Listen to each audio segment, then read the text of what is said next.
Hey, look at that sky. The sun doesn't even come up yet.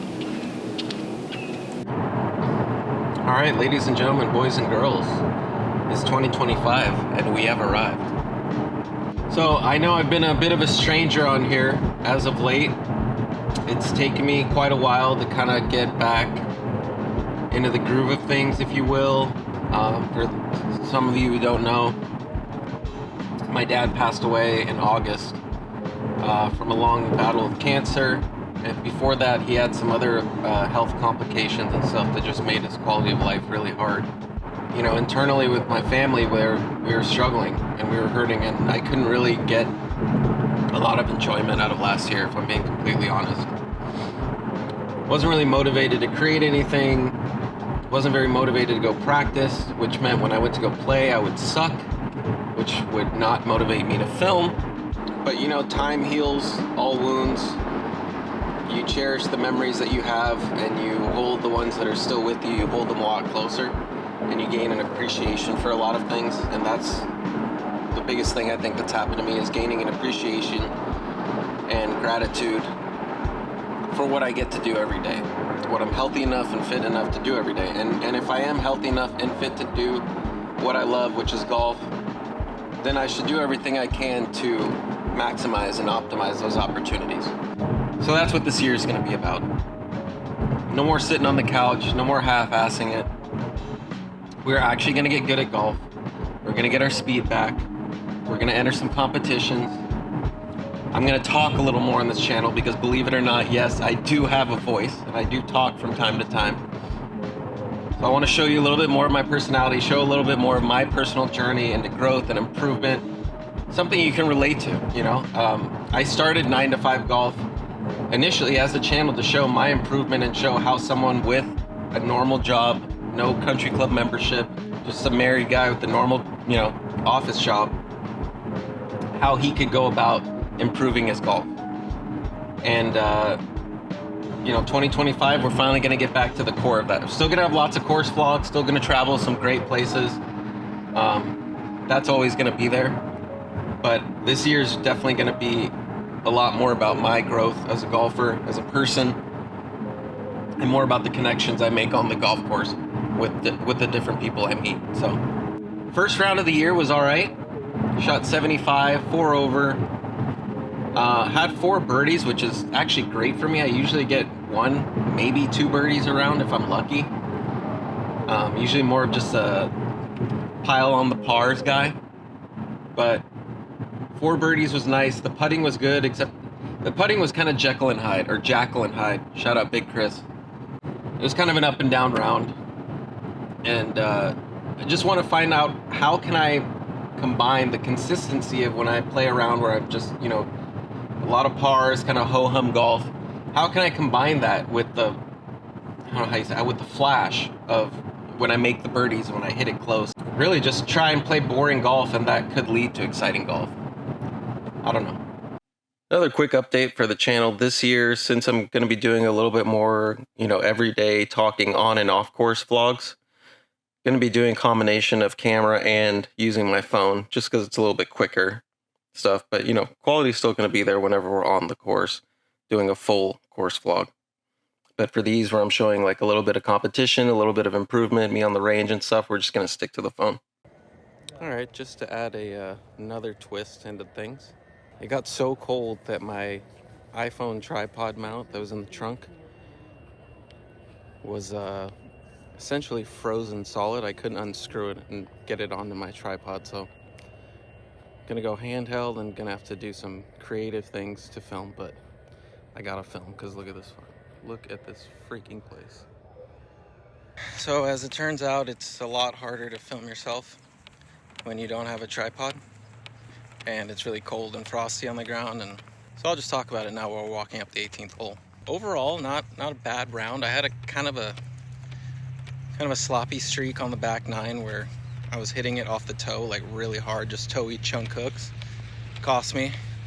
But I also made a couple birdies, including one on the number 2 handicap hole, which is huge. This early in the year for the birdie challenge, that's gonna be big. And hit a pretty good drive here. Got a chance to go for it in 2 on 18. So, I don't know, really tough pins today. because SCGA team play started today, and there's some pins that I've never even seen on this course. So shout out to Keith, I guess. Good morning, y'all. Oh, what up? It is my homie Andy. Mr. Foster, how are we? Good, John. How are you? I'm doing great. Look at this Happy guy. San Clemente Day. Oh yeah. It's like I was saying, the Locale Roost is just packed with great people. So this event should be a lot of fun. Gallery is already forming. The masses. It's my teammate. It's my quarterback. The distraction's going to work in our favor today. Oh yeah. So who's your money on? Me. You bet on yourself. Your own team. Well, I bet on two. I don't remember who the other team is that I bet on. But I did bet on myself. Smart money. Yeah. It's tonight. I didn't bet $1. Neither did I.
And we're back.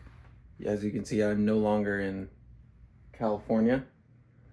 I'm in Orlando, Florida for the PGA show, working for AmateurGolf.com. I actually left the morning after the San Clemente event. Got my camera stuff all packed up because we're moving to an Airbnb tomorrow that's closer to the convention center.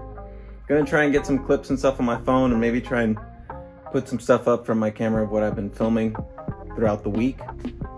But just some quick thoughts about the San Clemente event. I loved it. I love that course. It's so old school. It's wide but friendly, but the greens are so tiny and so sloped. You have to be so precise. And I really didn't know how well I actually was playing, like where I stood. I knew I was playing well. Standing on 16T, I overhear my partner telling someone else in the group that we were tied for the lead. Proceed to duck hook my tee shot left, the only place you can't go on 16, and end up making a 7. He makes a 5. I finished sloppy, I think par bogey or bogey, something like that, and we end up finishing 6th. And then individually, I ended up finishing 4th, and if I had just made a bogey instead of a triple on that hole, I think I would have finished runner-up, solo second or something like that. So a lot of positives to take from that event though. I lag putted really well. Putting overall was pretty good considering how fast and slopey those little greens were. The main thing is the score improving, and besides that one hole, it was going to improve. You know, that's why you play 18 holes, not 17. But anyways, long story short, wrapping up, had a blast at the San Clemente event. Love all the Locale guys. We're in Orlando now, going to get some clips from the week, and that should wrap up the vlog for January.